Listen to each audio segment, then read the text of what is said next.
Evening, people, evening. And just add Lee in, big up Lee. Gentlemen, Lee, thanks for the raid as always. No worries, mate. And we're going to talk about, we're going to just dissect it, I think, is the right way of telling what we're going to say. First of all, I've just got to say, big up Dan Potts. I watched that stream he did with Mark Goldbitch. What a clown that man is, Mark Goldbitch, not Dan. The way he took that guy apart, absolutely dissected him, was, I think, very done, very intelligent. And I don't know anybody else has watched it, but it was legend. Why? I don't know. That guy had a go at him when he's got absolute no credit. He's an absolute idiot in what he was saying. And, I mean, they didn't come for you, Lee, did they? To be fair, it was before. Yeah, the live vocal minority of our Tetterats. Yeah, just sitting there screaming and shouting into their cameras. Yeah, hey, listen, he's an idiot, but this is what he does. Yeah, it's what he does, and yeah, he can do whatever he wants, and people have got the right to reply on it. But this way, he done it with Big Steve as well, the Man City fan. Yeah, he was calling him out. Yeah, and he'd been messaging him to come on a preview. No, the geezer's not wired up right, mate. No, maybe he's got something wrong with him. I don't know. Yeah, it's something not quite clicking there in the old tick box. Anyway, let's move on. Shane, how you doing, my friend? All good, man. All good. First off, thanks so much for having me on. It's an absolute pleasure to come onto your channel. It's a big moment for me in this sort of YouTube journey, if you want to call it that. And yeah, I fully agree with what you said about Dan. I thought his video was leveled. It was intelligent. It was, well thought out, and it was passionate as well, without ever sort of getting carried away. But yeah, I'm looking forward to dissecting this mess that we call our club, and getting into it with a panel of absolute legends. A big up to Kenny and Lee and Aaron, of course, and yourself and all the chat. And yeah, looking forward to it. Yeah, top man. Aaron, always. Thanks for joining, mate. Kenny as well, and Lee, of course. Absolute real one. Just want to say something really quick. It's not, and it's going to be quick because I'm going to do it once. And if you do it once, you've got to do it right. It's easy to have a go at someone whose opinion you don't agree with, but please don't fool the fans. Don't leave words in and insults in and thinking that intelligent Arsenal fans are not going to accept what you say. It's funny that the two of the people that had a go at him, the one who interviewed him, the one who had a go at him, and the one that stirred all the trouble. If we can dissect their backgrounds, all three of them have got things in common. They didn't originally go to watch the teams they say they supported. They watched other teams live. One didn't watch the team that he says he supported until his 21st to 22nd birthday. Another one didn't watch the team he says he supported until well into his late teens. And the other one lives in a particular part of London where he has a bigger connection to Tottenham Hotspur and Arsenal and maybe West Ham than he does to the team he claims to support. Yet you were the one who stirred the porridge, and you were the one who insulted him, and you're the one who interviewed him. It's quite extraordinary that you guys have somehow become leaders of your particular fan bases, and you've all got something in common. And I don't want to sort of insult anyone here because there's kids watching, and kids are very impressionable. But there's a thing in a certain industry that some men watch in private where they have an expression which they call the money shot. And the money shot's always been Arsenal football. And I see you guys, and I wish you tried it on me because I ruined all three of you. We're not going to do it, Kenny. They're not going to do it, my friend. But let's get into this. I've seen so much of people saying, I mean, case in point, the improvement that the idiot Goldbitch said 8th and an FA Cup, 8th, 5th, 2nd. Okay, so we've gone 8th FA Cup. Okay, trophy. 8th, nothing. 5th, nothing. 2nd, nothing. 2nd, nothing. And we're now looking in a bit of an untenable position. Yeah, Man City are sitting behind us, 3 points. All right, yes, we've got the better goal difference. Yeah. But where is the improvement? Because we could end up now, all right, Liverpool lost today. So at the end of the day, we could have lost second spot very quickly. Where's the improvement, guys? I'm going to start with you on this one, Aaron, because with those stats, I don't see any bloody improvement. Second is great. It's fantastic. Wins you nothing. Nothing. Yeah. So where have we improved? What have we achieved, man? I mean, I'll obviously elaborate on it a little bit more, but to be bold, we haven't. I do something on my show every week, Jez, to mud all of these top idiots, called Regression FC. So I'm extremely well versed in how we're progressing and or regressing, by the way, because it's called Regression FC, in every single metric. So what I do is I do the game day for everyone that don't know, match day 25 all the way up to 35 so far, which we'll be doing it tomorrow. And I do that for last season, this season, of course, and the season before. The numbers aren't just going down. They're way down. We're 20 goals behind than we was last season at the same point, 35. Wow. 20 points behind. We're less points behind. It was all in double figures, Jez. Defensively, we're nowhere near good enough still. That's regressed. The goal difference, massively behind, 20 now. I think it was in the last season and the season before, there or thereabouts. The goals are massively down. We're not talking 4 or 5. We're talking 20. There's no progression in any single metric at all. The draws, we've drew as many games at this stage of this season as we did in the last 2 seasons combined, because his manager is absolutely petrified of trying to win a game instead of trying to not lose it. Absolutely petrified. There isn't a metric, a metric at least that isn't conjured up by boffins, idiots and morons like GA, Field Tilt and all of that nonsense in which we're actually progressing. There just isn't. The stats are there. I do it every single week. I don't need to go back on it. They're there. We are regressing. We're not just regressing. We're not just driving forward. We're not going back. We're driving off the cliff. We're not reversing off of it, boys. We're driving off of it. We're not good. In every single metric on the eye test, we're crap. Absolutely crap. The football's getting worse. We can't do anything positive at the minute. It's no good. We can't hold the lead. 21 points, boys. 21 points from winning positions. That's nearly enough points to keep you up in the Premier League this year, by the way. Do you know what I mean? It could almost get you away from survival. It's not good enough. It's that bad. And it's all spearheaded by Mickey Mouse and Minnie Mouse, a.k.a. Arteta Guard. It's all spearheaded by them. I'll close with this. I want to let other people obviously have their say. We have gone from Herbert Chapman's and the Bertie Mees and the George Grahams and the Arsene Wengers and captains like Patrick Vieira's and Tony Adams and you know, we also back in the day, Alan Ball, Pat Rice, David O'Leary's, Kenny Sampson before, obviously, Tony Adams took over the armband in '88. Now, look at what we've got. We've got Jedward, the terrible twins. We've got Mikel and Mike. What are we doing here? Mikel and Martin. What are we doing here? That we're going nowhere fast with these boys up there. We are managerial wise, because this manager ain't the first team coach anymore, by the way. He's not. He's the first team manager and he has been for 2 years. What can he manage?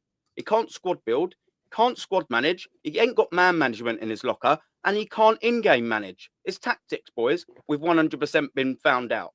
We couldn't even, against PSG and at times against Bournemouth, we couldn't even get out of our own penalty box, let alone our first half.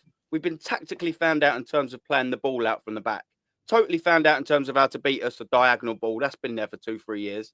Our midfield's now getting overrun. Our set pieces now we've been found out.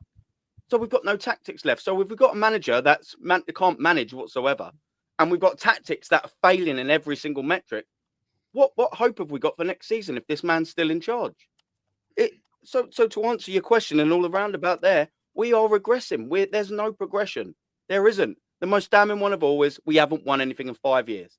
And it don't look like that's going to change come Wednesday and come the 31st. I can promise you that, boy. It's ridiculous. Mark says, "Hi, Jez. I mentioned to Lee earlier, had a season ticket for 50 years. Wow, that's longer than me. And refuse to pay the inflated prices when I get nothing back. True. Big up DJB, man. Sorry you can't make it tonight. I hope you get your flat. No, I've just put no. He's just got in. I've just put it in the private chat. Shall I send him a link? Yeah. Yeah. I'll send it to him. Yeah, I'll put it in the private chat. Just text me. All right, fair enough. Shane, 8th FA Cup, 8th, 5th, 2nd. Well, you tell me that's progression?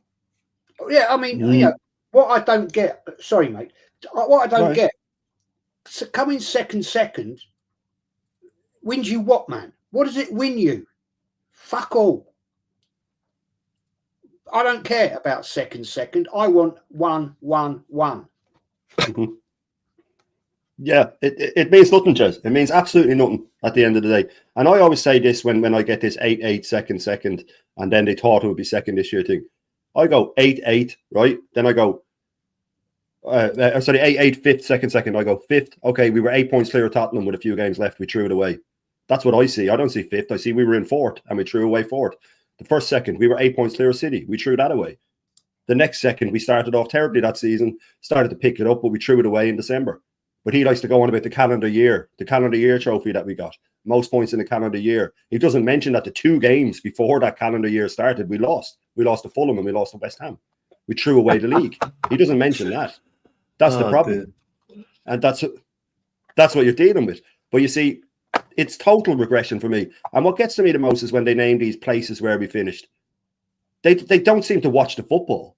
And that comes down, that's the whole basis of it. If you watch an Arsenal match, you know, Lee's having to go through with people and just sit with them and watch the football and make them watch Odegaard. And then they go, okay, maybe you're right.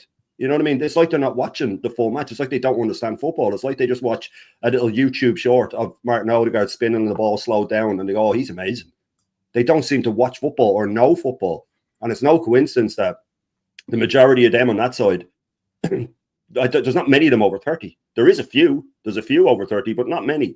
And they're of the sort of the Emirates PR era to me, where the older generation support the Arsenal. You know what I mean? They support the Marble Halls Arsenal. They support a different Arsenal. They support the club.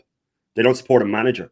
They support the club and they want what's best for the club. And I've said it before, you know, when we're here and we're criticizing it and they're saying, oh, you're negative and we're saying this is going to happen, so much of the stuff we call comes true and they act like we want it. You know, Timber's injured. Arteta won't say what the injury is, which makes me believe that he needs another operation, which is something I've been calling for a long, long time. I said, wait at the end of the season, Timber will need an operation. So even with Timber injured, he picked Ben White at the weekend, risked our second right back, who isn't fit, and we could have ended up with him getting injured and Partey having to play right back against PSG. The goal of the man, and people think that the result against Bournemouth was terrible. Let's get it right. But I was furious before kickoff. As soon as I saw that first 11, I was furious. Absolutely furious, because there was no reason in any universe to play a full team in that game. There was no reason to play a full team. That guy, we know he's the king of manipulation and the king of PR. He should have considered, if I play all the kids and lose, people won't get my back because they go, okay, rested for PSG. Well done. If I play all the kids and win, I'm a genius. But if he plays the first team, he's already started off on a bad foot. And if he loses, then he's double. And then he's absolutely flabbergasted when people start asking him tough questions, which doesn't get done often enough. He doesn't get asked tough questions often enough. And when he does, he storms out, which is the sign of a narcissist. When he knows he's wrong, then that world doesn't exist. He has to move away. And, you know, I'll finish on this with the whole Ben White thing, right? I've said this on Lee's and I've said it on many streams. And I like the so-called top gooners or the Arteta-ins, whatever you want to call them, will say, oh, it's like you're wishing it on him. But I'm just saying as it is. I can see Ben White the rest of his career being like Jack Wilshere now, where he is in and out injured all the time. You cannot play on a bad knee for 3 months. You cannot do it. The knee, it's so important. You know what I mean? And anybody who's had knee injuries, I've had knee injuries, it never goes away. So if you're playing for 3 months, Arteta then had the gall to admit that he needed, he came out and said that he needed surgery, and he played him on a knee, risking his career. And then he had the even worse when we get to see how delusional Arteta is, that he thinks if he says something, it's fact. A few months later in a press conference, he goes, we haven't had Ben White all season. And not one reporter goes, hang on, he played the first 14 games, mate. Remember, you said you played him when he needed. But he goes, Ben White's been out all season, and everyone goes, okay, Jesus, that's tough for you. And this is the last thing I'll say. You wait and see him out for his speech against Newcastle, right, on the last home game. He will wheel out all the injured players on crutches and bandages that will look like something from World War One. And he'll wheel them out and he'll make them all stand close together, and he'll make sure that the cameras pan in on them and everybody can see how many people are injured and how many people he's been without. And they'll instantly think that we've had all these players out all season. And let's get it right. The players that have been out are the likes of Kai Havertz, the players we don't want in the team anyway. Saka, fair enough. And he could be injured as well. But listen, to answer your question after that ramble, nothing's improved, Jezza, and it's only gotten worse. And next season it's going to be so much worse. We have to do a near total rebuild. And if he's in charge next season, no matter what we spend, we won't finish inside the top 5. Without a doubt, we won't finish inside the top 5. Lee, look, I mean, you've got all the facts. You know it. What has gone wrong, Lee, here? Because, you know, we brought this guy in. You didn't want him. I didn't want him. Kenny didn't want him. Shane didn't want him. Aaron didn't want him. Loads of people in the chat didn't want him. What is going wrong at this club? Because it's deeper than just this manager. It's go on, mate. Just give me your opinion. The fan base, Jez. I've been calling them out for years. Yeah, they are the single biggest problem at this football club. Not all of them, but a large majority of them. Yeah, they accepted this guy who had never managed a football club before, like he was the king. Like, oh, he's the greatest manager in the world. He's never managed before. No. Yeah, and then anyone who didn't jump on board with it straight away was instantly abused left, right, and centre. You're toxic, you're negative. Oh, get out of here, blah, blah. Yeah, whatever, mate. Cool. Then he goes and wins the FA Cup. Fantastic. What was the formation? Oh, he played 3 at the back. How many times has he played 3 at the back ever since? Exactly. He's barely played a 3 at the back. The only time he's ever done it that I can remember is when we played City and he just put about 20 at the back. Well, 10 at the back because we had one sent off. And yeah, Gunnar, I was coming to that. Bless up to you, bro. That was in COVID. There was no fans in the stadium watching these shit shows in the league. Yeah, because let's be real. We got battered by Dean Smith's Aston Villa 3-0 at home. Dean Smith. Like, what are we doing here? Yeah, that was our biggest defeat to Aston Villa since 1928. Yep. Yeah, then we lost to Wolves, Burnley, and Leicester all at home. This was all from like November, December. That was the following year after the Cup. But all of these came in a row. Yeah, so he finished 8th and people went, well, he inherited a mess. Well, he didn't really, did he? He inherited a team that had been banged in the Europa League final and finished 2 points off 3rd. So he finished, Emery finished 5th. But, he's saved us from relegation. That's all he kept hearing. Saved us from relegation. Mate, we were joint 6th with 25 games to go. 8 points or 7 points off Chelsea in 4th, which was the aim for this manager, 4th. So then he finished 8th again. And then he goes and bottles it to Antonio Conte in phase 1 at Tottenham with 3 games left. He's got rid of half of our squad by then. Yeah, he's brought in a load of trash by that point. Yeah, and then out of nowhere, we go on a title charge before Qatar World Cup. And that got everyone gassed. Yeah, that got everybody sucked in. It was like, yo, the process, the phases, and all of this. Yeah, it sucked it all in. And then we bottled it. And it was, well, there's no shame losing the title to Man City. Yeah, this is all you get out of the fans, Jez. Yeah, then last season, we bottled it to Aston Villa, to our former manager yet again, after he'd already lost to our former manager in a semi-final of a European Cup. Yeah, Villarreal. This guy's been banged against Liverpool in a semi-final of the League Cup. He's been banged by Newcastle in a semi-final of a League Cup. Do you remember Ben White when he was laughing at Minamino when he skied one over the bar? Then they came to the Emirates and beat us and got to the final and won it. Yeah, who was laughing then? If I was Liverpool that night, if I was Minamino, I would have run up to Ben White and laughed in his face. Hey, we're off to a final, mate. What are you doing? Yeah, I'm sick to death of it. These players, Jez, yeah, right, have been run into the ground. Yeah, this season's been an absolute shit show. And me and Matty sat on a show. I think it was a pre-season game. I can't remember which pre-season game. It was in America. I think it might have been Liverpool. Yeah, it might have been Liverpool. We had one ball over the top. It went from the goalkeeper. Can't remember who brought it down. Harvey Elliott gets it. First time ball round the corner. Salah clean through. Scored. Yeah, me and Matty sat there and said, this is going to be a long season, mate. We're in the top 4 race. I remember it. We're in the top 4 race. We said that on that pre-season game. We're in the top 4 race. Yeah, because we could see exactly what he was going to do this season. We were all sitting there crying out for a striker. He goes out and buys Mikel Merino, who was the 3rd best midfielder in Sociedad's midfield. Yeah, and then look at how he's used him. Sparingly, fair enough. He'd done his collarbone, or shoulder, or whatever it was. So he didn't really get the full pre-season plus like get embedded into the team. I hear that, cool.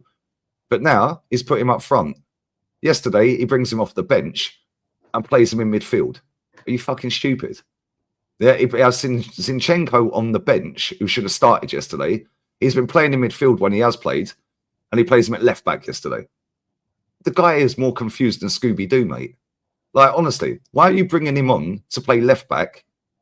Yeah, but you've been playing him in midfield. And the geezer that's going to go up front on Wednesday, you bring on to play in midfield. Surely you put him up front and say, go and nick us a goal, mate. Go and get us a goal. Get your confidence going for Wednesday. Yeah, so he plays him in midfield and he got the run around. Yeah, and I'm looking at it and I'm just like, Jez, this fan base come out of excuse. Yeah, and they cry about referees. Yeah, I'm still not convinced that was handball yesterday for their goal, Evan Nielsen. There's no conclusive evidence to suggest that it is elbow. And even if it did, it should have been a fucking penalty anyway. It would have been. Yeah. Our captain is looking that way when the corner's coming from behind. Yeah. And he's dragging hold of him. They're holding on to each other. He's dragging him and dragging him. Then our goalkeeper said it all season. So all of you guys, all season, I said that geezer is getting chipped at least once this season. Yeah. Yeah. It could have happened 4 times against Palace. It could have happened twice against Newcastle in the second leg. Could have happened yesterday. Yep. Yeah, it could have happened multiple other times that we've seen him scrambling back, running back. Yeah, and I don't necessarily blame him because he's being told to play like that. But at the same time, the whole thing is a shit show, mate. Yeah, it's an absolute shit show. The fans are the biggest problem for me because the Cronkies are just do what the majority want. You've got a manager sitting in press conferences basically saying what Top Gooners say on the internet. Yeah, well, guys, I walked out and I looked on the sideline and there were 7 players, guys. And it dawned on me, they're all injured, guys. And then he read out said all their names. Tommy Yasu. Oh, what an unbelievable defender. Unbelievable. Really? An unbelievable defender. Do you not remember when he passed Kevin De Bruyne clean through and he chipped our goalkeeper that day as well, by the way, and they won the league? Does he not remember that? Oh, he's unbelievable. Well, where is he then? Where is he then? How comes this geezer has had to have surgery twice since he's been here? How comes Martinelli's had surgery? How comes Timber's had surgery? Yeah. How comes Ben White's had surgery? How comes Bukayo Saka and 29 have had surgery? How many more fucking surgeries, Jez? Yeah, I've never seen anything like it. And the reason for that, and I'll land on this, I'll let Kenny go. Yeah, is the reason for that is this manager refuses to rotate his squad properly. He refuses to do what is required in the transfer window. He knows the budget that we have every summer. He's the manager of the football club. He's going to sit down with them and say, right, what can we do? What's what we got for the summer? Yeah, they're probably already speaking about that weeks ago.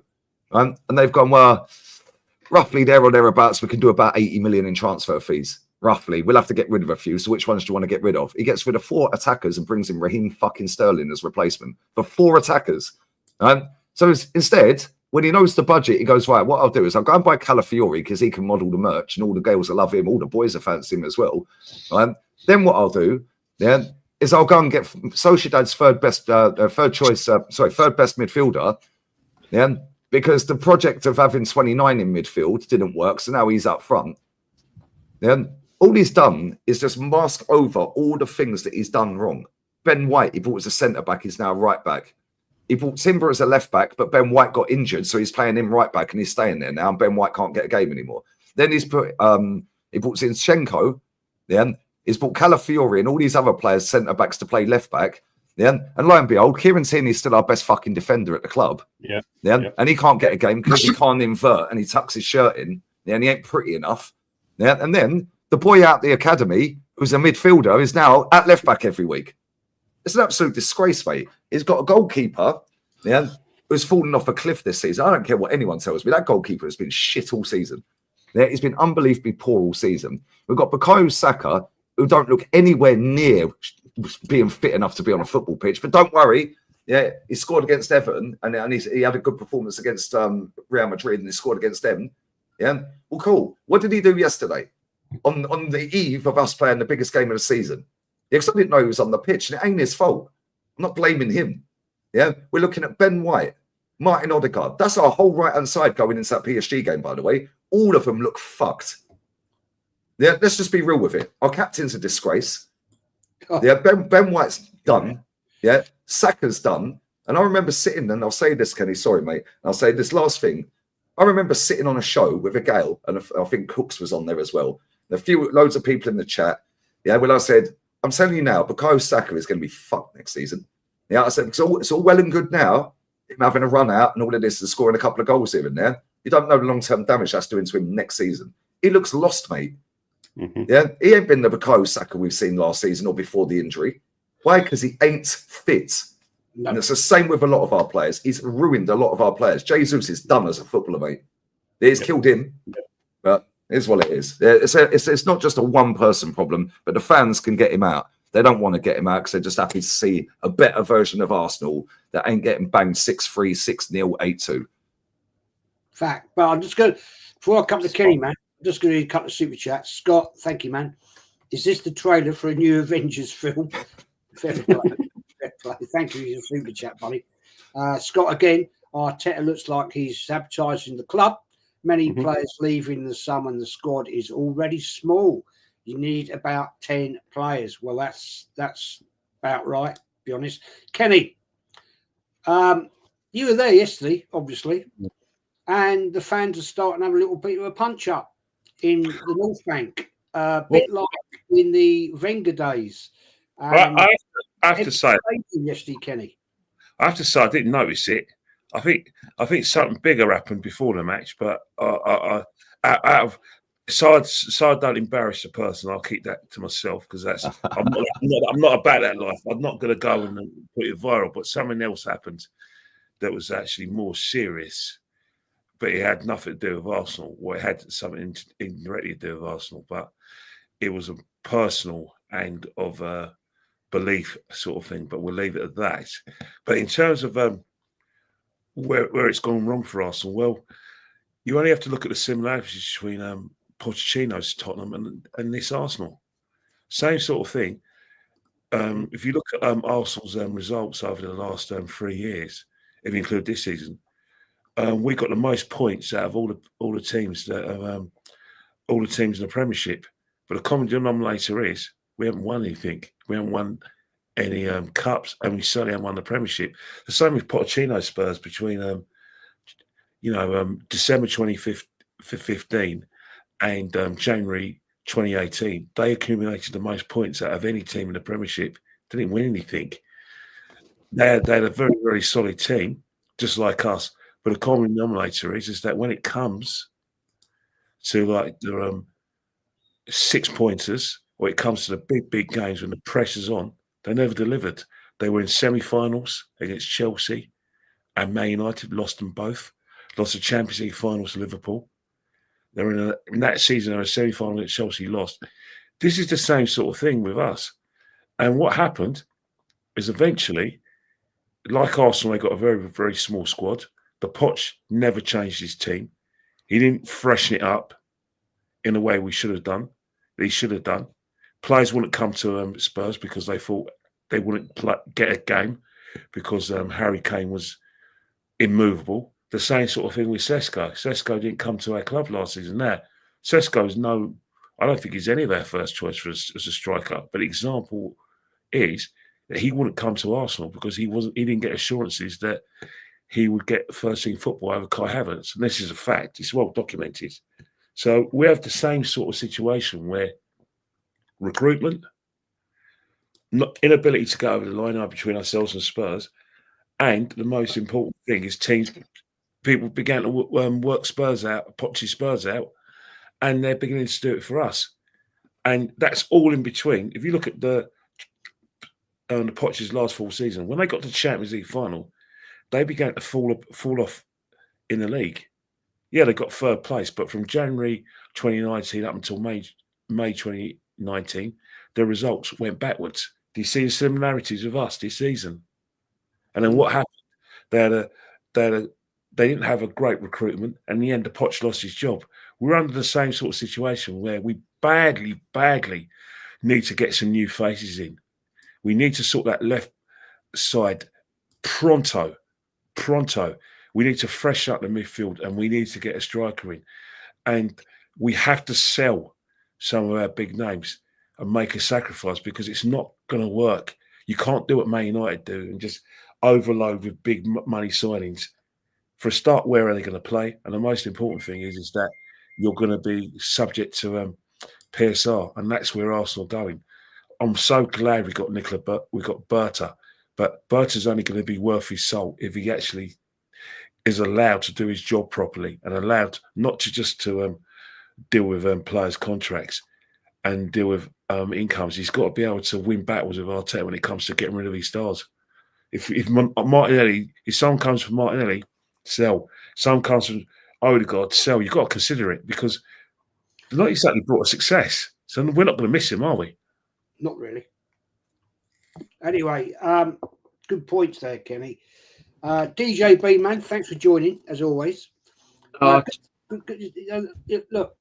good point here from RGS. If Amorium wins a bigger trophy than Arteta in his first season, what we asking? What we saying? DJ, you were at the game, right? What I saw, a lot of empty seats, right? A couple of people have told me that in the North Bank, there was a little, in block 7, there was a little bit kicking off, a little bit scuffles after the game. This is maybe, in your opinion, is this your opinion, that the worm is starting to turn now? People are getting young. I see Kenny put it out there the other day. People are returning or trying to put their tickets on ticket exchange for the next leg of the Champions League semi-final. Is this, do you think, people are really now turning and saying, I've had enough of this? Unfortunately, for every one of us that's been saying about this manager, there's thousands that absolutely worship the ground he walks on. And you're going to get pockets turning against him the longer it goes on, but you ain't going to get the masses, and that's what we need. We need the masses, not just one or two or just some little pockets of fans. You know, this is serious now, and I've been saying it for a long time, like we all have, because if this doesn't get sorted out now, the future of this club is going to get affected, because the next manager coming in has got to mop up a lot of crap. He's going to be left with wages out of control. He's going to be left with players' contracts out of control. He's going to be left with players' loss of form that you can't sell. So the next manager coming in will have a big problem. It ain't going to be left like Liverpool when Slot walks in from Klopp. It's not going to be left like that. It will be left in a complete mess if we don't act very, very quickly. Now, the problem where it's gone wrong is this guy, because he's got so much trap and he knows what to say, he was given too much responsibility by the owners from day one. He wasn't eased into the job. He was given a kingdom straight away. He was given transfers. He was given complete sole running of the club. And this is where it's gone wrong, because he's come in as a rookie. He's come in with no experience. The signings he's made have been absolutely woeful. And now you've got the snowball effect. It's all coming now to a head whereby we can see that there's holes in the team, the left side that Kenny alludes to, and everyone. We know we need midfield. We know he's been signing centre halves and playing them at left back. We know he's been signing goalkeeper after goalkeeper after goalkeeper. But this has been allowed to get on and carry on. So I've been pretty good with the owners. And I've always said that every fan from every club will not be happy with the owners of something. I've always said the owners have backed him where money's concerned. Now they need to step in. Now they need to stop making this man bigger than the club. They need to step in now and say, You've taken us as far as you can. You've done all what you can. It's time now that we change, and it's time that we change for the good. Because the more it goes on, the more you're just going to get kind of brainwashed into that this process is going to work. And it hasn't worked. It hasn't really worked at all. He's been very, very lucky in certain situations. He's been very, very lucky. Every time he's been on the ropes, he's come up with a result. 5-1 against Man City. Going into that 5-1 against Man City, we were pretty awful. We've been pretty awful all season. But he comes out with a 5-1 against Man City and everyone's gassed up. He was on the ropes going into the Real Madrid. He gets over the line against Real Madrid. Everyone's then gassed up. And this is how he's been carrying on. And it's time to stop now because it's a complete joke. The club is in turmoil. The wage structure is a joke. We're playing average players top dollar. We've got a captain that's not a captain. It's not even a number 10, not good enough to play with this team. And it's just going to go on and on and on. And the biggest problem is that this man has become bigger than the football club. Alex Ferguson wasn't bigger than Man United. And yet this man has become bigger than the football club. And that is what's happening. That is the sole root of this virus that we've got now at the club. And I'll call it a virus because that's what it is. Because it's spreading around the club. The performances on the pitch are absolutely shocking. We've been in a false position all season. Literally all season we've been in a false position because the other teams have dropped off. Now, I bet you any money the top gooners are starting to look at the Chelsea result. They're looking at the Newcastle result. They're looking at the Man City result. Why? Because weeks ago we were miles ahead of them and we were finishing second. Happy days. We've come second again. We've won the runners-up trophy. Now they're all looking at the teams below us because they know that we could finish fourth. Yep. Look where Chelsea are. Look where Newcastle are. And look at our next league games. The thing is, though, DJ, if we finish fourth, right? If we finish fourth, would that bother you? Do you know what? It don't bother me where we finish. I just want a trophy. What's the difference between second and fourth? Nothing. There's no difference between if we don't get a trophy, there's no difference between where West Ham finish and where Arsenal finish. No difference at all. And I've said that all along. All it is a night out. Oh, what a fucking goal. Oh, my days. Anthony's just scored an absolute rocket in stoppage time. Oh, my days. What a goal. That's the quality of football we should be watching, Lee. Goal, mate. But this is where it's going wrong. There is no difference finishing second without a trophy, fourth without a trophy, or where West Ham will finish. Honestly, it's terrible.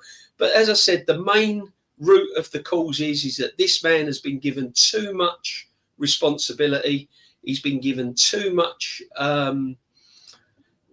He's been given just the whole club to do what he likes with.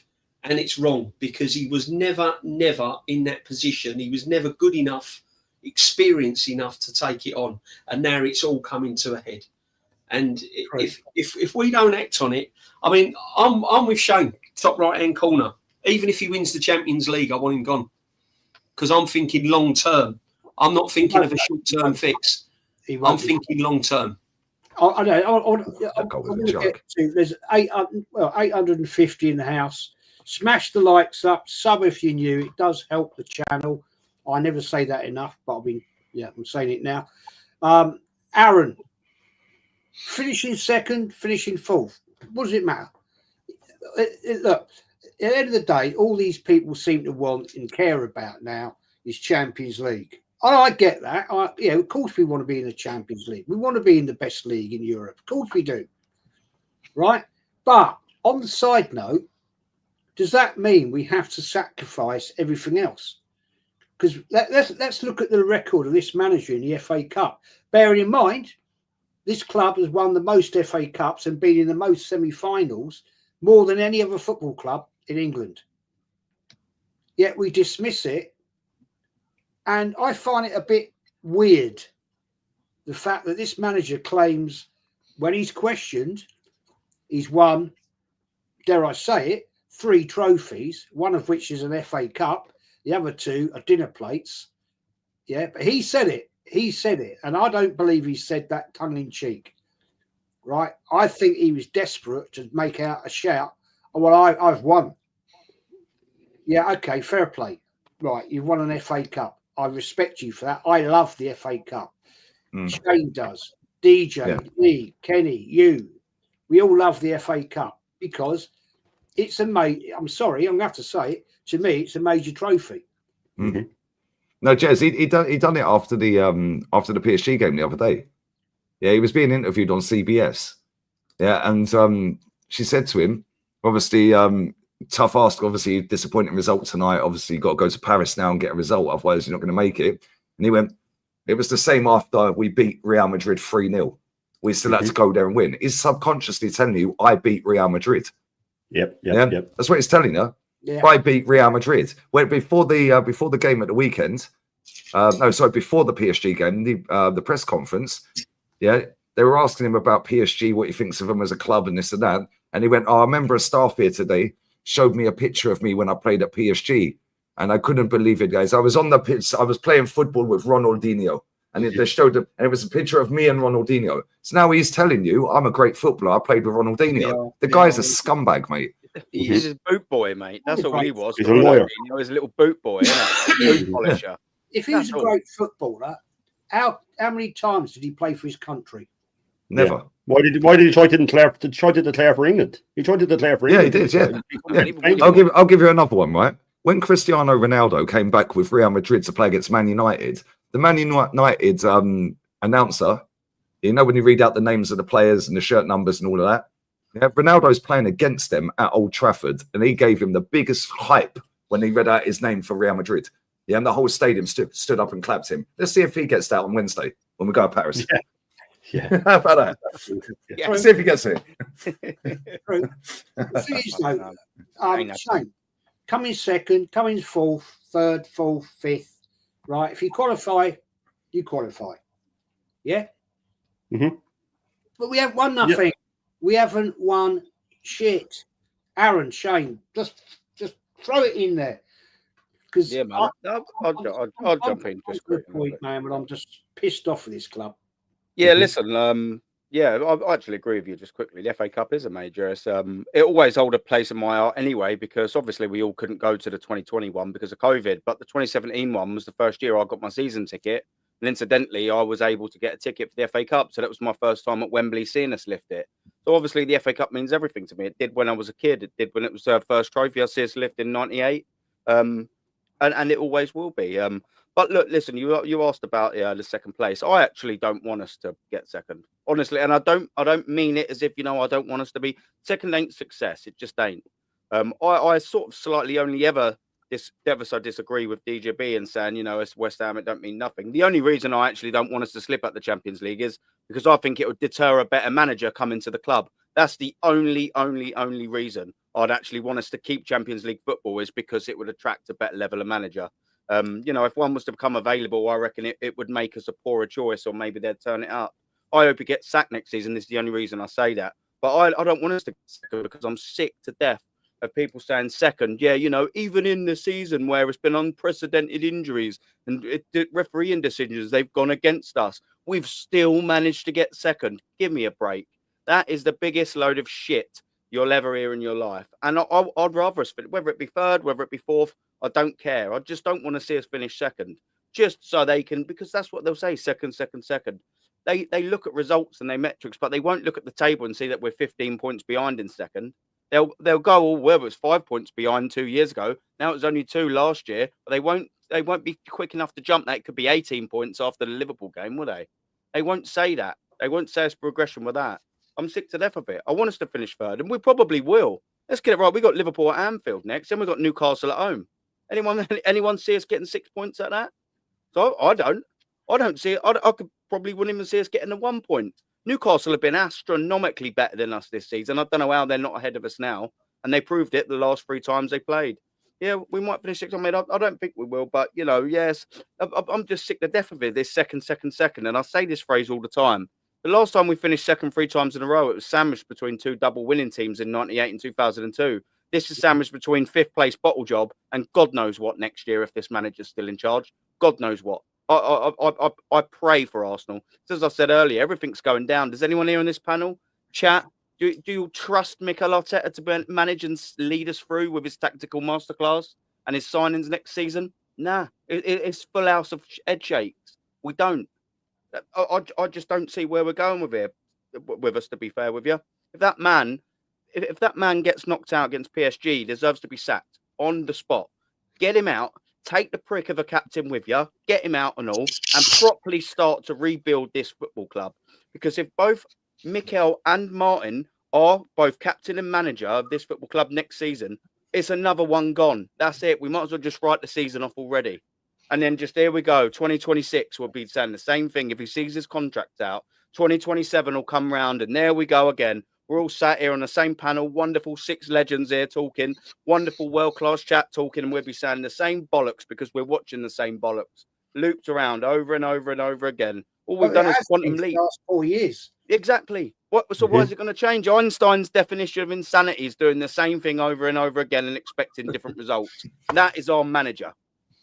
There we go. Yeah, Anthony. Sorry, Shane. Shane, man. What? I mean, it fries my brain that how can these people accept this mediocrity, failure of a manager, and the fact they're gassing it again, second. What is that the level of achievement we accept now at Arsenal? It's the level that he has strategically placed out, and he like Lee says, he gives these sound bites, and he sounds like the Arteta ins sound online, and they sound like him, and it's one and the same. They feed each other. He's clever at putting out these little things. He started laying groundwork very early in the season for failure. He started. Someone said, "If you don't win anything, is it a failure?" And he said, "Oh well, one person's opinion of failure might be different to someone else's, guys. You might look at our situation and see that the injuries and the red cards, guys." And remember, he said the one that any other time a team would finish 15th if they had what we had. Now, that to me was the most narcissistic, arrogant, God complex comment that I've ever heard. How dare he say that only I could have done this? That is literally what he's paraphrasing. He is saying only I could have done what we've done. That guy, and I said this before, and I always repeat it. I've read it. Boxes of football autobiographies all through my life, right? And anyone that was a manager, especially in the more modern era, they all say to a T.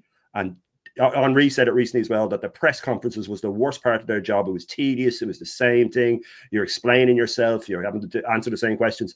That's his favorite part of the week, is a press conference, because all the cameras are pointing at him, all the microphones are in front of him, and everybody is looking at him, and everybody's asking him questions.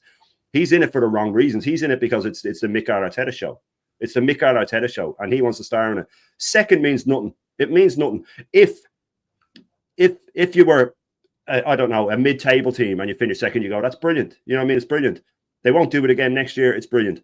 We're Arsenal, and another narrative that they've twisted is saying we're glory hunters for wanting trophies.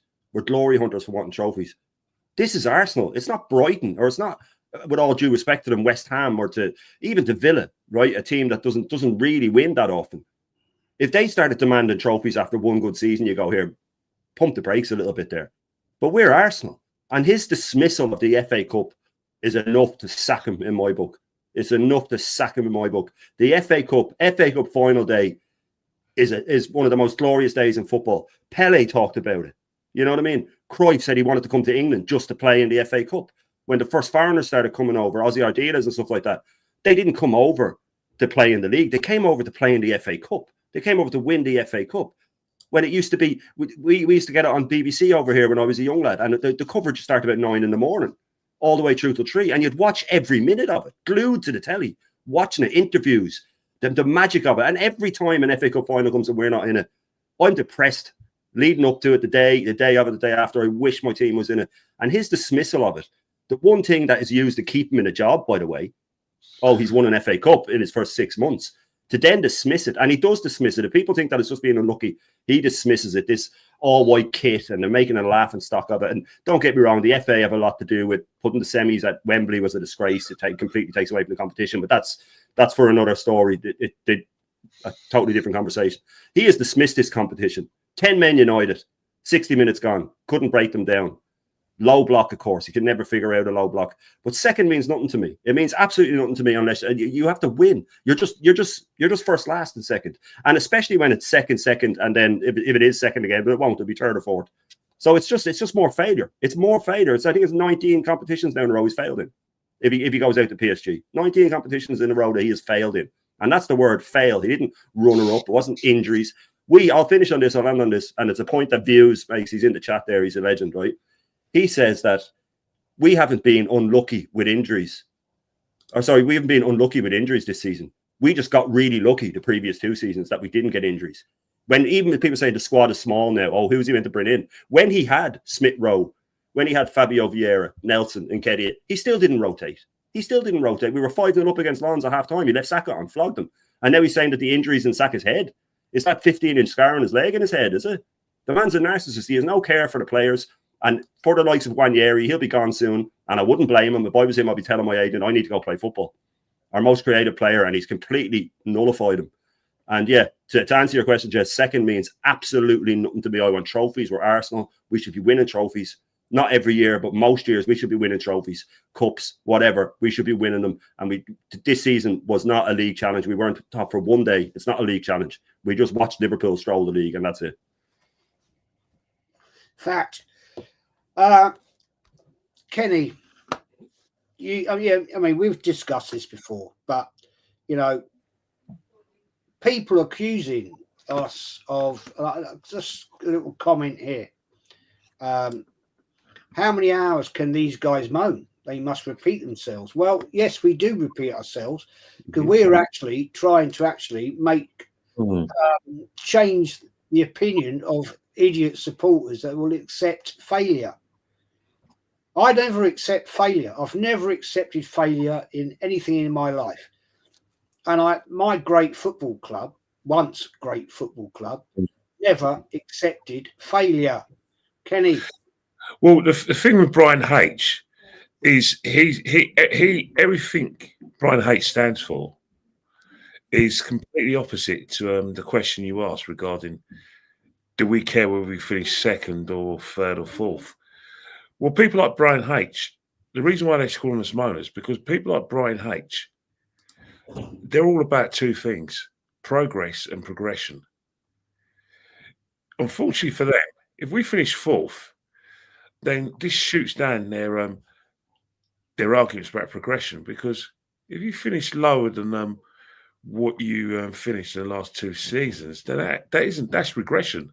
That goes against everything. So they do care about where we finish in the table. In fact, they penciled it in already as another bit of success for Mikel. So whilst we think, well, that's another year where we haven't won silverware, those guys I've got another, kind of hoop to jump over, because they're going to try and make excuses. It's not a case of where me, all 6 of us are saying, yeah, we didn't win the league and we're upset about it. And we didn't win the league because of that. They're going to say, we didn't finish second because of injuries and players losing form and VAR. That's their trophy, second. And that's why Brian H is calling us moaners, because he's saying, well, we finished second. What's wrong with finishing second? Before we were eighth, and then we finished fifth, and he's got us in the Champions League in 3 years. What are you guys moaning about? They don't get it. And there's another thing I want to touch on as well: the pointless host or owner of AFTV was having a debate with another person where he was saying, why are Arsenal fans getting upset about Spurs and Man United winning the Europa League when it's not? Why should we be upset about it? After all, it's a competition we're not in. Well, I'll say to that guy, and I'll say to his panel, the reason why Arsenal fans are upset, because unlike you, mate, we are ashamed of our European history and European return. We've won 2 European trophies, and we haven't won the second one for 31 years. That's why we're upset about the prospect of Man United and Tottenham. getting the Europa League final and winning a trophy. One, because they won a trophy. One is because there's another European trophy that we haven't won. Spurs, if they win the Europa League, would have had 4 European trophies to add to, because deep down we think we're going out on Wednesday. We don't want to say it because we're hoping that we have another Ajax situation. I pray we do, but it's highly likely it will. But that's 4 trophies Spurs have won. And they didn't win their last trophy 41 years ago. So they're going to come to the mark. Man United have got a better European predicate than us. So it does matter. It does matter if those two go and win a trophy. Not because it's it's a trophy. It's because it's another European trophy.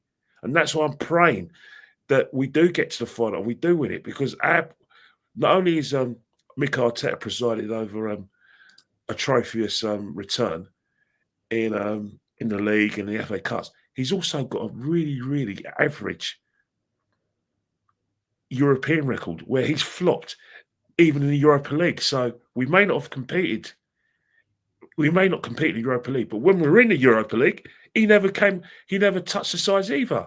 So that's why I'm upset about the prospect of Spurs and Man United win the Europa League, because they're showing us how it's done by getting to a final and prospects of winning, and that means they're going to have a better European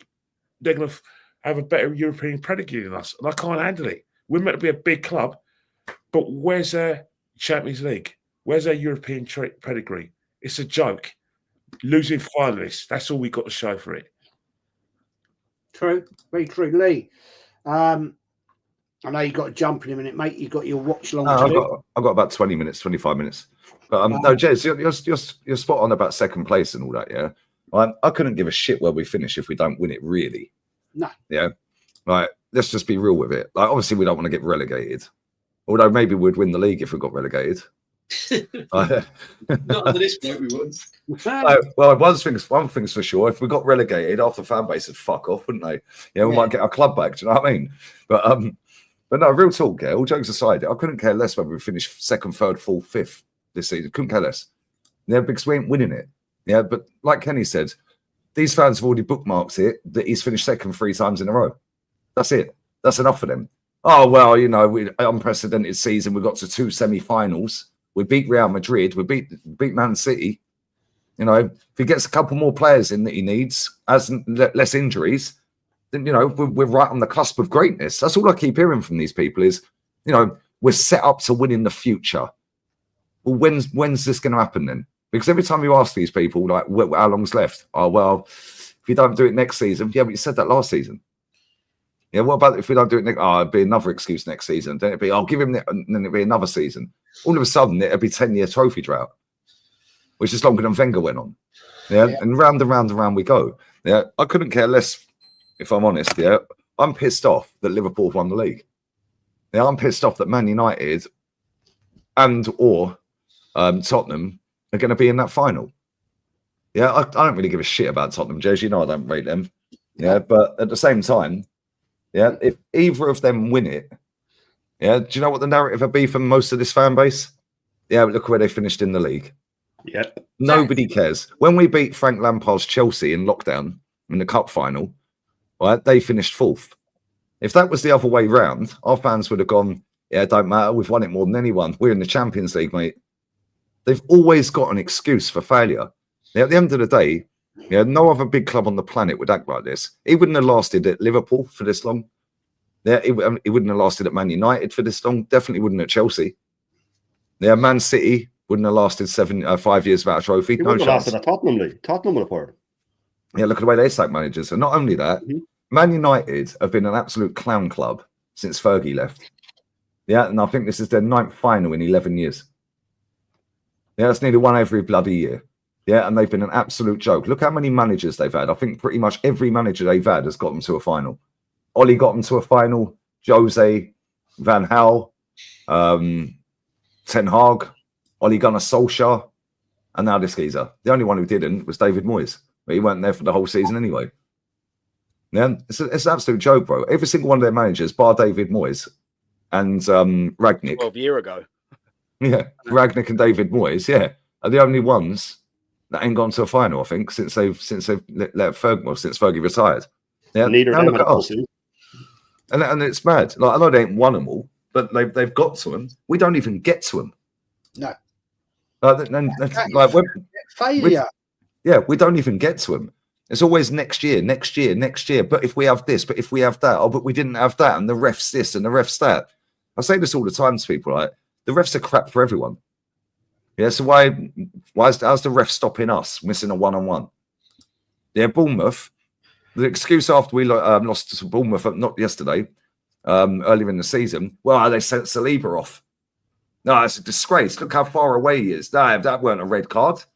Okay, cool. Well, Saliba played yesterday, mate. Yeah, the excuse for losing to PSG in midweek, we didn't have Thomas Partey. Well, last time I checked, he was in midfield yesterday. Yeah, and they got a worse midfield than PSG, and he got fucking shut down real quick in that game. He barely got a kick. Let's be real. They just sat right on top of him and said, right, we'll just sort you out. Yeah, and then as soon as they got that first goal back, off a fucking throw-in, by the way, off a throw-in, we conceded more goals from set plays than any other club in the league. Sack that set-piece coach. Yeah. Sack that set-piece coach. We have conceded 38.7% of our goals this season from set pieces. Yeah, that's an absolute disgrace. Yeah, it's a disgrace. So it's all well and good zooming in the camera when we have a corner, or a free kick up the other end. How about do it and zoom it in on them when we can see the fucking goal down our end? How about that? Yeah, there's a mural of the geezer outside. We bought a dog and called it something he can't do. 2 days later, we gave Man City the title. They didn't even play, and we lost to Forest. Yeah, and he go, I like winning, guys. But I can't remember who it was that said it on the show yesterday. Yeah, the fact that he called it win, maybe it was you, Shane. Yeah, the fact that he called it, I can't remember who it was. The fact that he called it win, he never said win trophies. He just said win. That could have been anything. Could have been win a game of Scrabble, win the lottery. Yeah, that could have been anything, couldn't it? It's so dismissive. And the fact that we gave that title up to Man City, right? Then the excuse was, but Saliba was out. Well, Saliba played every single minute of every single game last season, and we still didn't beat Man City. Yeah, so what we're doing here, there's always an excuse. And then what happens is, I sit there doing these streams every day. Yeah, people come in the chat and go, you're just reactionary. You're reactionary. Judge in May. See what happens. Don't do it yet. The players see all of this and blah, blah, blah. I hope Odegaard does see my videos. Maybe he'll fucking sort him out. Yeah, maybe it'll sort him out because he's a shit show. Now, not only that, right? When they sit there and they say, yeah, but, we've got to wait till the summer, we judge it the summer, blah, blah, blah. Yeah. When we got knocked out the League Cup, I said, right, cool. So if we don't win anything, I'll come back to this at the end of the season, and then you're all going to hold him accountable for that then. Silence. Yeah. When we lost to Man United, you're going to go back and hold him accountable for that then because we ain't won nothing. Yeah. How about call it as it is when it happens and stop waiting for 3, 4, 5, 6 months down the road when it's all been brushed under the carpet again.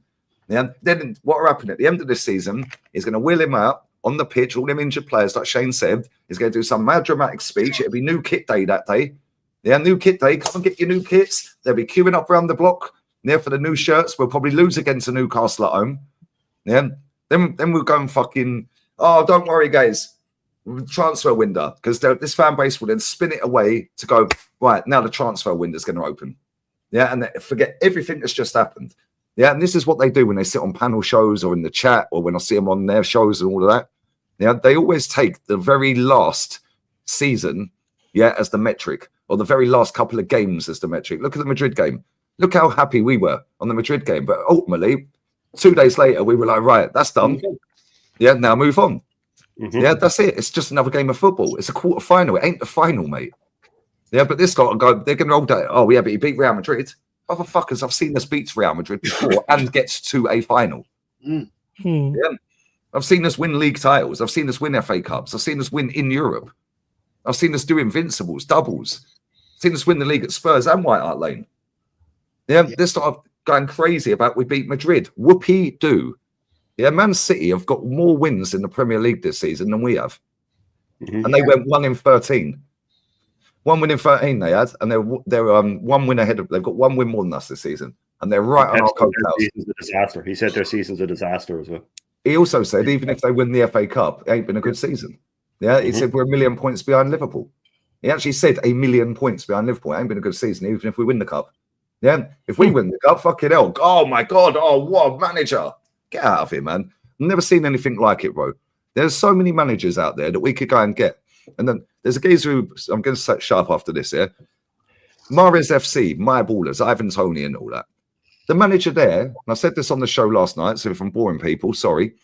That guy was Bromby assistant manager, 2017 to 19.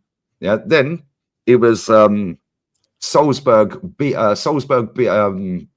team manager. Sorry, Salzburg under 18s manager. Then he becomes Salzburg B team manager. Then they gave him the full gig. He had done a double first season. First time he's ever managed at full level, right, at the highest level. Then he got the league title again the following season. He got him to a Champions League quarter-final or knockout stage, first time ever in their history. Then the Saudis come knocking. First season, they just got promoted. First season, didn't win nothing. Yesterday, he's won the equivalent of the Champions League. Yeah, and he's just turned 37. And he started managing 2021. What fucking phase is he in? And all I got told yesterday was, oh yeah, but it's in Saudi. It's the Asia Cup. Cool. Where did we go and get Arsene fucking Wenger from, mate? Exactly. Question here, DJ. I'm going to ask you this, and I'm going to get the Yeti in. Yeti's going to give us an unbiased opinion. Bollocks, he won't. Yeah. Victor 180 says, DJ, question to you. If Arteta eventually does get the sack, are you grateful to the level he's gotten us to competing on all fronts?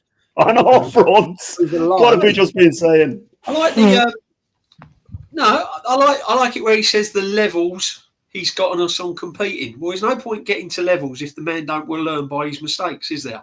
Yeah. No point getting to levels if you're not going to win anything. Everyone competes. Every single team at the start of the season competes. You start with 0, and it's all about trophies. All clubs compete. All he's done is get us where we should be, Arsenal Football Club. He's just done a job where we should be. There's no good competing if he's still not able to learn by his mistakes, to change things in game management, to try something different, to try and bamboozle the opposition or the opposition's coach. I mean, I heard it. Oh yeah, he outclassed Ancelotti. Look at the managers he's been outclassed by this season. Potter, Areola, Moyes, De Silva. Bournemouth have done the double over Arsenal Football Club. Yeah, I was watching Bournemouth about 6, 7, 8 years ago, non-league. They've done the double over Arsenal Football Club, Bournemouth. Let it sink in a bit. So when you say competing, I'm okay to compete, providing you get us over the line and providing you don't keep making the same mistakes. He's out of his depth. He was out of his depth from day one. Okay, he's well out of his depth now. The pressure's on him, and now it's up to the owners to get their act together, pull him in, and say, "You're under pressure, young man. You deliver, or else." And that is the situation we should be in right now. That man should be feeling the pressure because he's ruining this football club. He really is. And I've got to say it. I've just got to say it, Jez, before you bring in the Yeti. I've said it all along as well. 30-40% of our football team is average. Most of these players are not good enough to play for this football club. I'd sell Martinelli. I'd sell Trossard. I'd sell Odegaard.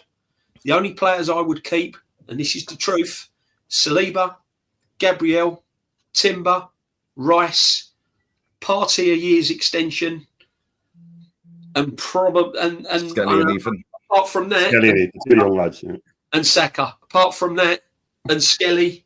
Well, I wouldn't keep Skelly because I'd advise him to go to a better club where he can improve and become a better player. Because those 2 young players are not going to improve under this manager.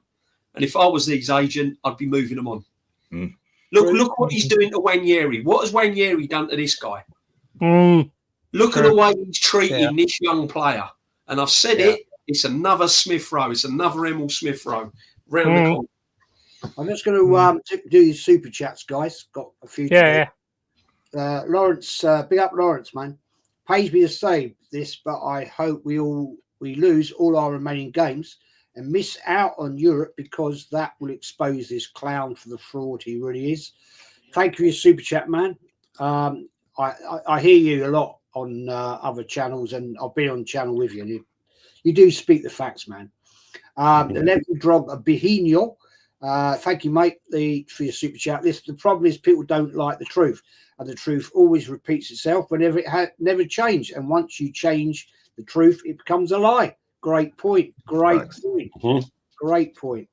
Chachenya, it all went wrong in the transfer windows. That's why Berta is here to clean this up. We have half a squad that is unusable, and not trusted by Arteta. Mess. Yeah, absolutely, man. Thank you for your super chat. Scott again. Big up, man. Arteta is setting up the next manager for failure. If he can't have success, no one can. He can't handle big personalities, etc.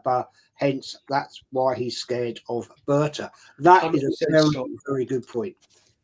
Yeti, you've come in to give us your honest, unbiased, to be smug opinion. I think there's nothing to be smug about, but yeah. You know what I mean? Yeah, say what you got to say, bro. I'm absolutely disgusted at certain fans, not you guys, nowhere near you guys, but there's so many fans in your fan base now that's Arteta FC, and I can understand people being Ferguson FC, I can understand people being Clough FC and all that kind of stuff, but Arteta FC over Arsenal is just disgusting, and no matter what he does wrong, none of them will call him out. None of them. Because obviously they're earning pennies over going with him and all this, that, and the other. That man is an absolute fucking clown. He's a clown. He has no idea. If you watch when things are going wrong, he's talking to people in the background.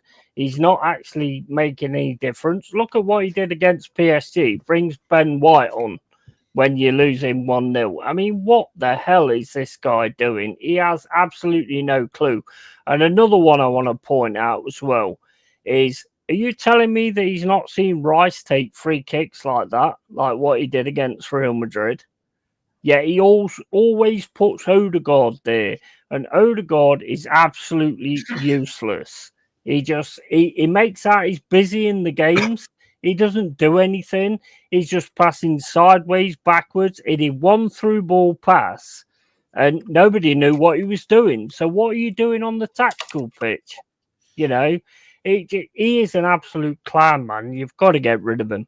You've got to get rid of him. I know you want to get rid of him, but I'm just saying to like the other idiots that's out there, you know, that think that this guy's the next fucking coming and all this, that, and the other. This guy's only coming on Pornhub, let's face it. Facts. Oh, well, I'm going to wrap it up because soon Lee's got to bounce and I've got things to do. And Shane's changed his shirt. There we go. I took my jumper off. Aaron, mate, round it up, brother. Round it up and shout out what's coming up on your channel, bro. Yeah, tomorrow at 9:30, I've got some of the lads on with me for my weekend hangover thing. Been a lit show the last few Mondays. Looking forward to that, as I do every single Monday. Yeah, man. To round it up, pretty much this is where we're going. Look, we've brought nothing but failure and failure and failure. And with Arteta, do you know all he's done is just made failing look the tiniest little bit prettier. That's all he's done. But it's still failure. That's all it is. Second is failure. Just looks a little bit prettier than third and a little bit prettier than fourth. But ultimately, it's failure. As Shane said earlier, and I always say, 19 competitions entered since the FA Cup, since he won that. 18 consecutive failures. And it will be 19 if we don't change that on Wednesday. And guess what? I don't mean to break everyone's heart here, all the top gooners, but it will be 23 at the end of next season if this manager's in charge. And it will be 27 the next if he sees out his contract.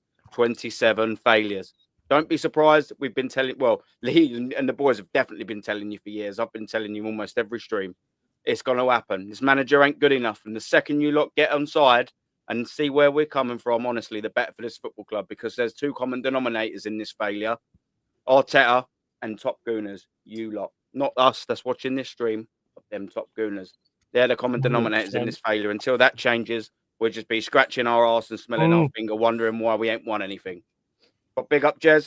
Thank you very much for having me. World-class chat, as always, man. And as always, an excellent share panel with my brother Shane, my brother DJB, my brother Lee, my brother Kenny, and, of course, my brother Yeti, man. Always a pleasure. I've just suddenly realised, Lee, I've got to ask you this question. You went to this game. Bodo Glimpse? No, I didn't go. I ain't been to that. You're on about Osterstons, I think, Jez. Osterstund. No, wait, I went to Barte Borisov. Yeah. Look, I was looking. I'm looking where that place is. That's in the Arctic Circle. Bodo. It's a plastic pitch as well. Jesus. I mean, sorry, Jez. I remember when you went Barte Borisov. You went with a couple of brothers who messed up their. To be fair, it was one of them. Yeah, me and the other one. We wanted to do it a different way, and obviously, it cost me $1,000 in the end. Yeah.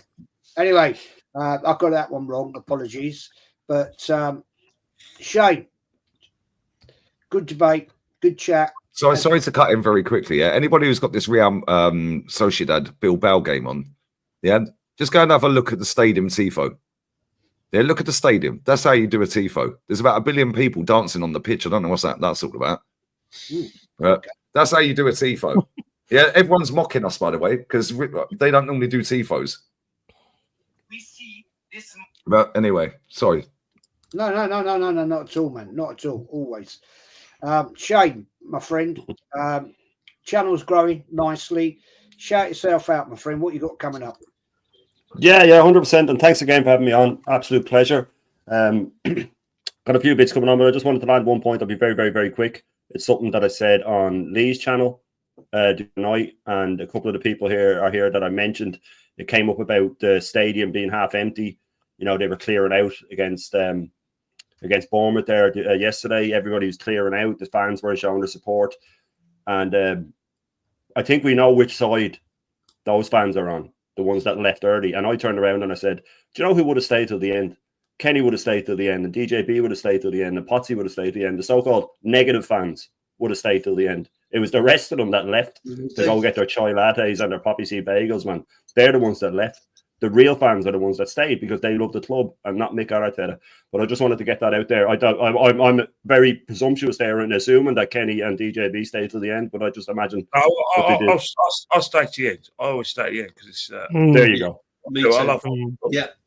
Always. So I was right. Yeah, and I didn't even need to know. I like I said, I just took a guess because I know they're real fans of Arteta FC. But yeah, listen, James, thanks for having me on. Thanks to the panel. Absolute legends. The chat's been unbelievable. And yeah, I've got the full Irish breakfast tomorrow morning.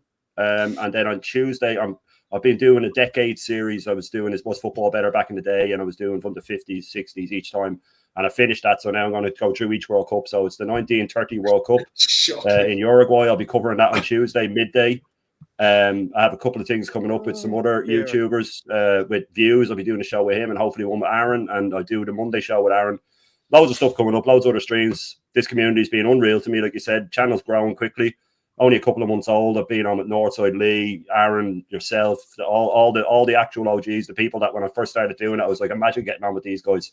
You know what I mean? So it's been an absolute pleasure. I've been welcomed with open arms. Chat's been amazing to me. People support me, and I've been blown away by it. But listen, this is one of the highlights of my journey so far, and I fully appreciate you, Jez. You're a gentleman. Yeah, no worries, brother. No worries. Kenny Ken, as always, legend. Thanks for having me on.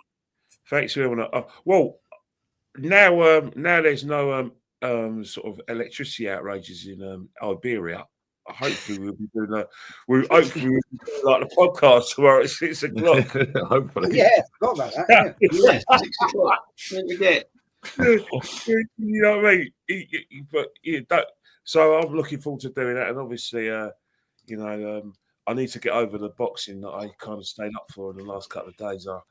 If I can get those two sort of nights back when I was in and out of sleep trying to get the boxing, and you know, I wish I could get them back because, oh God, those fights were so bad. I'm just waiting for the cricket season. Maybe that might excite me. But you guys don't like it. Facts, man. Yeah, Facts. Lee, as always, you're going to be jumping back onto your watch along on your Lee Reacts channel, I believe. Yep. So I will. Yeah, I'm going to be on there. That's kicking off. It always it's 9 o'clock now. It always kicks off late. They're doing some presentation. They're giving out. I don't know. The stadium looks amazing, by the way. I don't know what they're doing here, but it won't kick off for about another 3 or 4 minutes. But yeah, then after that, I'm done. Then tomorrow, podcast. I don't know if there's footy tomorrow. Yeah, there'll probably be some football on. I'll do that. And Forest Palace. I don't want to watch that shit, mate. I can't lie. Oh my days. He's gone there. He's gone there. I'll watch Girona against Mallorca instead. You asshole. But no, all jokes aside, thanks for having me, Jez. Big up to the panel as always. Big up the chat. And yeah, man. All eyes are on Wednesday, mate. We will be watching that. Yeah. Oh, well, we'll come to that anyway. DJB, thanks for joining, mate. No, that's all right, mate. I was all out to try and get onto your stream. Jezza, as always, thanks for having me on. Thanks for the chat, taking your time out to watch and all your comments. Yeti, my bro Aaron, all of yous. It's a real pleasure to be part of everyone. Hopefully I'll be on with Lee our 6 o'clock podcast. And then I'll be around the streams. I'll be on with my Aaron as well. We'll be doing our Monday night, which I can't wait for. It's going to be lit tomorrow. So what can I say, guys? Thank you very, very much as always. It's going to be a long road ahead, I'm afraid. I can sense that we're going to be back here again next season. And I sense that we're going to be having the same conversation. I think now it's starting to turn towards the owners, not by funding, but as I said, they need to now start thinking about pulling this man to one side and putting the pressure on him. That's where it's at. Very quickly, one answer question before we go. Lawrence asked, questions panel, do you think Raya is better than Ramsey? Yes. Yeah. 100%. Yeah, just that bit. Although it has to be said, his kicking is getting absolutely atrocious. That's the only better one is Souls, to be honest. I said one word answer. You're fine. Yeah. Damn. Anyway, gentlemen, we're going to wrap it up. As always, thank you, chat. It's been amazing. Nearly 1,000 people have watched this. Don't I get to say bye? Sorry, no, of course you do. You're not in the forest. You're not. But go on, mate. Shout your channel out, brother. Well, first thing I want to say is, because I didn't say it before, thank you for having me on, as always, because like the first time I came on here and started my channel was on your show. So I appreciate that. Big up to Aaron. Big up to also Shane Gooner as well. Proper giving it some at the minute. DJ B on his way to starting his new channel. Big up to you, bro, over there. LeeGunner, always, absolute respect. Kenny, 100% respect. So we've got like the Crystal Palace Forest one tomorrow, which I'm worried about. I'm not going to lie. I think they're on a bit of a thing at the minute, so I am worried about that. But big up to everyone. Yeti's Cave, go in there, talk it real, no bullshit. Big up. Big up, yeah. Come on, Forest. You can do it. You can get over the line. Come on, Forest. Come on, the Forest. Anyway, gentlemen, thank you for joining. Everybody, thank you, chat. I'm going to have to create a few mods because I've lost a load and they don't seem to want to be here. You made me a mod too. You must be desperate. No, yeah, well, there you go. Hey, times are hard. But gentlemen, thank you as always. I'm going to do the outro, and we'll see you all soon. It's been a great chat. Love it, and we'll see you soon. Bye-bye.